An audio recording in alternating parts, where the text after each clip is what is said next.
اعوذ باللہ من الشیطان الرجیم بسم اللہ الرحمن الرحیم الحمدللہ رب العالمین والصلوۃ والسلام علی سید المرسلین اما بعد فاعوذ باللہ من الشیطان الرجیم بسم اللہ الرحمن الرحیم۔ اللہ کے مخلوق کے کہانی سنانے جا رہی ہوں، تو شروع کرتی ہوں اللہ کے نام سے جو بہت بڑا مہربان نہایت رحمت والا ہے۔ بسم اللہ الرحمن الرحیم۔ ہم دنیا کی چیزوں پر جس قدر خیال کرتے، ان کے فائدے سنتے اور حالات سے واقف ہوتے جاتے ہیں، اسی قدر اللہ تعالیٰ کی قدر اور اس کی مہربانی کا نقش دل پر بیٹھتا چلا جاتا ہے۔ ان چیزوں کی ہزاروں قسمیں ہیں اور ہر ایک قسم کی چیزیں لاکھوں کروڑوں ہی نہیں بلکہ گنتی سے باہر ہے، اور وہ پاک پروردگار ان سب کے غور پر داخت کرتا اور انہیں بڑھاتا ہے، حیوانات کو ہر روز روزی دیتا ہے، ان سب کی ضرورتوں کو پورا کرتا ہے۔ بس جس ذات پاک کی ایسی قدرت اور ایسی مہربانی ہے، اس کا شکر کوئی کیوں نہیں ادا کرے، اور ان کی مہربانیوں کو کوئی کیوں نہ اقرار کرے۔ بعض چیزوں کا بیان تم اردو کی دوسری کتاب میں پڑھ چکے ہو، اب بعض اور چیزوں کا حال بھی پڑھو اور خوب یاد رکھو۔ یہ میں اردو کی تیسری کتاب سے سنا رہی ہوں۔ اب میں حیوانات کا بیان سنا رہی ہوں۔ دنیا میں سارے جانور دو قسم کے ہیں، ایک وہ جن کے بدن میں ہڈی ہوتی ہے، جیسے گھوڑا، ہاتھی، شیر، بھیڑیا، چڑیا، طوطا، کبوتر وغیرہ۔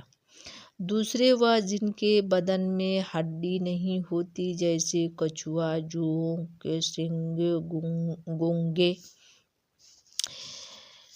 اب یہ ہڈی دار جانوروں کی 5 جماعتیں ہیں۔ اول دودھ پلانے والے، دوسرے پرندے، تیسرے رینگنے والے جانور، چوتھے خشک اور تری دونوں میں رہنے والے جانور، پانچویں مچھلیاں۔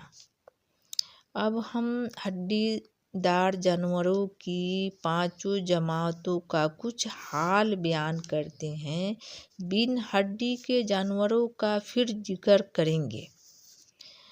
اول دودھ پلانے والے جانور۔ جو جانور اپنے بچوں کو چھاتی یا تھنوں سے دودھ پلا کر پالتے ہیں، وہ سب اس قسم میں شامل ہیں۔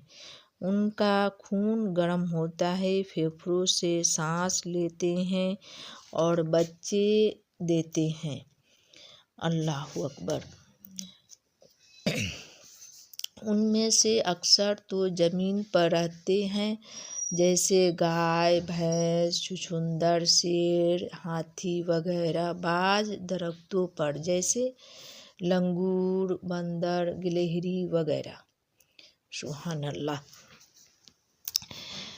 ایک دو ایسے ہیں جو ہوا میں اڑ سکتے ہیں، جیسے چمگادڑ۔ بعض پانی میں، جیسے ویل، سونس وغیرہ۔ ان کی اکثر 4 ٹانگیں ہوتی ہیں، 2 اگلی 2 پچھلی، جن میں ایک پاؤں ہوتا ہے۔ الحمدللہ۔ ہر ایک پاؤں میں کم سے کم 1 اور زیادہ سے زیادہ 5 انگلیاں ہوتی ہیں۔